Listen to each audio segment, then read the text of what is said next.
여러분 안녕하세요. 잘 지내고 계셔요? 금요일이에요. 2022년도 첫 주간이 또 이렇게 흘러갑니다. 이번 한 주간 여러분 눈도 많았고 또 활동도 더 제한적이었을 텐데 그 가운데서도 주님의 은혜 가운데 잘 지내셨으리라고 믿고요. 또 어제는 비가 많이 와서 이제 눈도 완전히 다 녹았습니다. 이제 앞으로의 시간들은 더욱더 좀 활력이 넘치는 그런 시간들 되어질 수 있기를 바라고요. 또 오늘과 또 이어지는 주말의 시간 내내 주님의 새로운 은혜를 깊이 체험하며 또 기쁨과 감사가 넘치는 또 우리의 삶에 참된 치유와 회복의 은총이 넘치는 그런 시간들이 꼭 되어질 수 있기를 기원합니다. 오늘 우리가 살펴볼 말씀은 요한복음 11장인데요. 요한복음 11장 말씀은 죽은 나사로를 다시 살리시는 예수님의 이적을 설명하고 있고 또 이 이적으로 말미암아 더욱더 긴장과 갈등의 골이 깊어져서 이제 예수님을 구체적으로 체포하려고 하는 당시 교권주의자들의 움직임이 있었음을 확인하게 됩니다. 예수님의 구체적인 이런 그 이적들, 이런 또 예수가 하나님의 아들이요, 또 예수가 메시아요 그리스도이심을 드러낼 수밖에 없는 그런 보다 분명한 증거들이 이런 이적들이 행해짐으로 말미암아 많은 사람들은 더욱더 예수님께 관심을 가지게 되었는데요. 그러나 이와는 반대로 오히려 그러면 그럴수록 더욱더 예수님을 배척하고 오히려 예수님을 죽이려고 하는 당시 유대인들의 모습을 우리는 확인하게 됩니다. 왜 저들은 예수님에 대해서 그렇게 부인하고 또 예수님을 죽이려고만 했을까요? 그것은 그들이 갖고 있었던 구조적인 문제가 있었다고 하는 것입니다. 저들의 구조적이고 근본적인 문제는 첫 번째로는 인본주의적 사상에 빠져 있었다고 하는 것입니다. 즉 저들은 구약의 말씀을 하나님의 신실한 말씀으로 온전히 받아들이기보다는 자신들의 그 편협한 민족주의적인 사고를 기준으로 해서 오히려 하나님의 말씀을 왜곡함으로 메시아에 대한 생각들을 그릇되게 갖게 했을 뿐만 아니라 또 장로들의 유전인 그들의 그 전통을 하나님의 말씀과 같이 여기는 너무나도 인간 중심의 사상을 갖고 있었기 때문에 저들은 예수를 메시아라고 인정하지 못했던 것입니다. 두 번째로는 저들은 형식주의에 빠져 있었기 때문이지요. 형식이라고 하는 것은 의미를 담는 좋은 그릇입니다. 그런데 의미가 없어진 그릇은 아무 또 가치가 없어지는 것 아니겠습니까? 그런데 저들은 의미는 다 빠져버리고 형식만 붙잡고 그 형식을 지키는 것이 마치 하나님을 잘 섬기는 것인 양 그렇게 호도하고 있었다고 하는 것입니다. 형식에 빠진 신앙은 그래서 의미가 있고 또 사람을 살리는 것이 아니라 오히려 그 형식의 사람을 가둠으로 말미암아 짐을 지우게 되는 것이지요. 저들은 이런 그 형식에 초점을 맞춤으로 말미암아 의미에는 관심을 갖지 못했고 그렇기에 예수 그리스도를 대하는 것도 그들의 형식에 가둬놓고 대하려다고 보니까 예수를 예수님으로 예수를 메시아로 인정할 수 없었다고 하는 것이지요. 세 번째 문제는 권위주의에 있었습니다. 저들은 누구보다도 율법에 정통한 자라는 자부심을 갖고 있었기에 그 누구의 가르침보다는 자신들의 지식과 자신들의 가르침이 최고라고 하는 이런 오만하고 또 그릇되고 교만한 생각을 갖고 있었던 것입니다. 그렇기에 저들은 남의 이야기를 들으려고 하지 않았던 것이지요. 뿐만 아니라 저들은 그런 권위주의적인 생각에 사로잡혀서 오히려 자신의 눈에 들보는 보지 못하고 남의 눈에 티만 지적하는 그런 어리석음을 범하고 말았던 것입니다.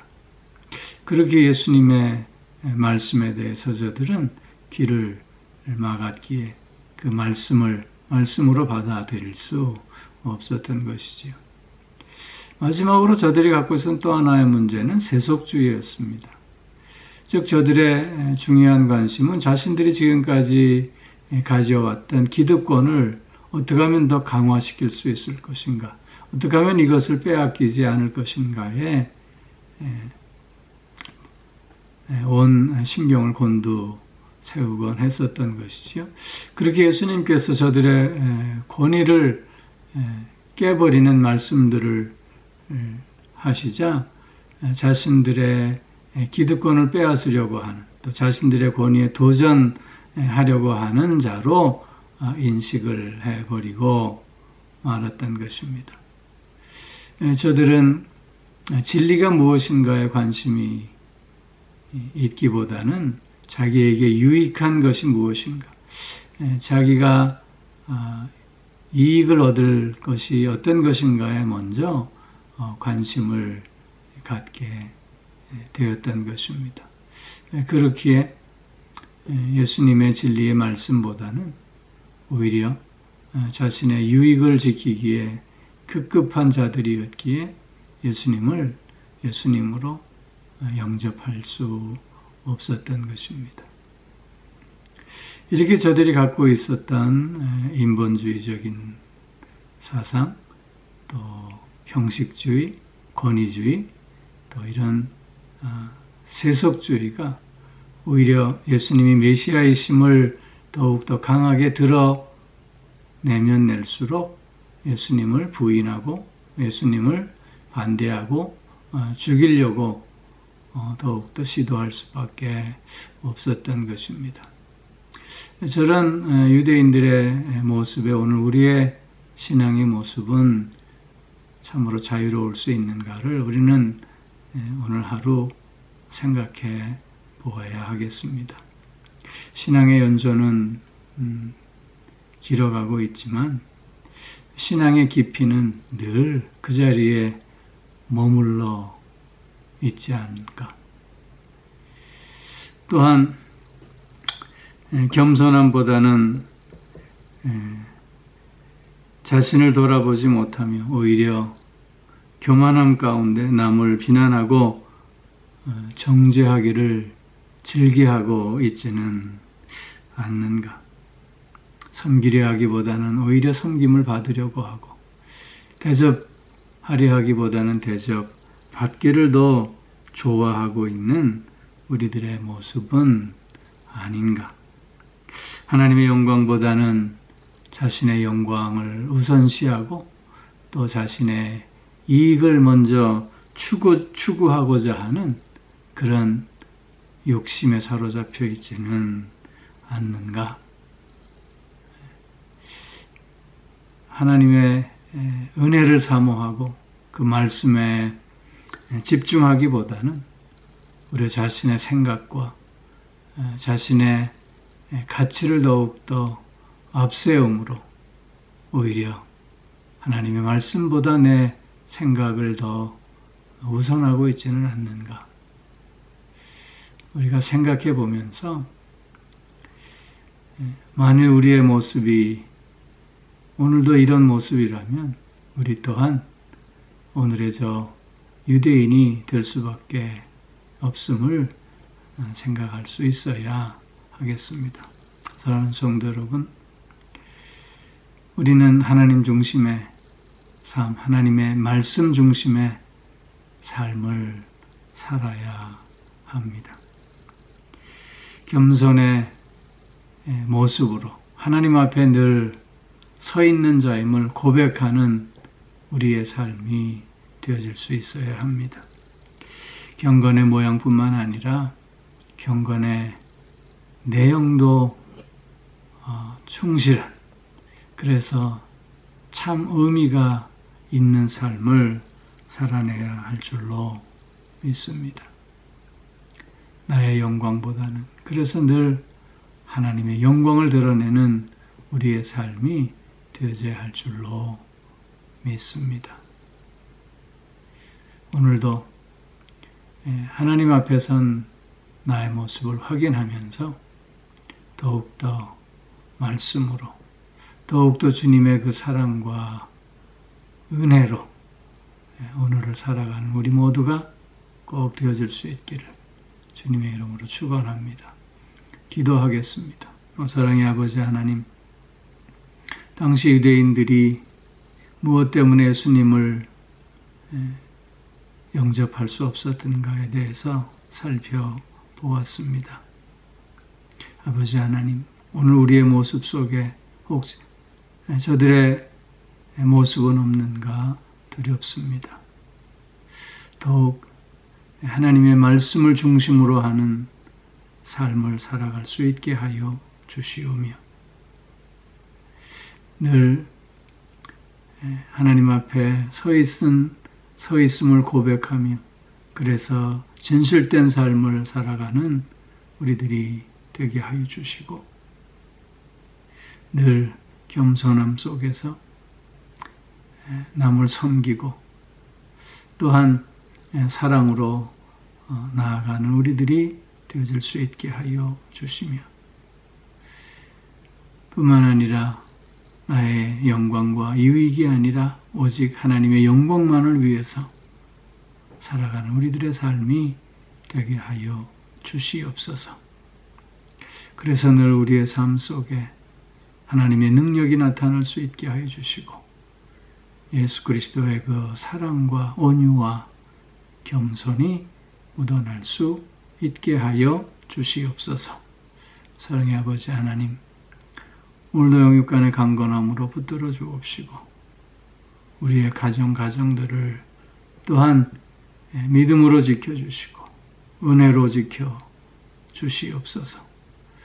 건강한 가정, 기쁨이 있는 가정, 행복한 가정, 감사가 넘치는 가정 이루어갈 수 있게 하여 주시옵고, 자녀들을 비롯한 모든 식구들, 하나님께서 그 마음을 강하고 담대하게 붙들어 주셔서 자신들의 삶의 자리에서 하나님의 뜻을 이루어가기에 조금도 부족함 없게 하여 주시옵소서.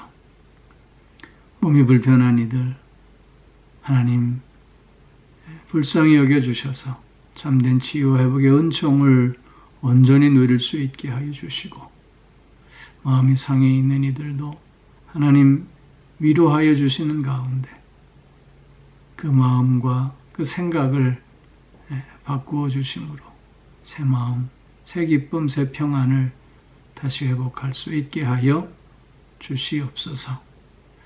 오 사랑의 아버지 하나님, 늘 주님의 그 사랑과 은혜를 확인하며, 그래서 주님 안에서 날마다 새로워져가는 우리들의 삶이 되게 하여 주시고, 그래서 더욱더 사명자로서 매 순간순간을 살아가는 우리가 될 수 있게 하여 주시옵소서.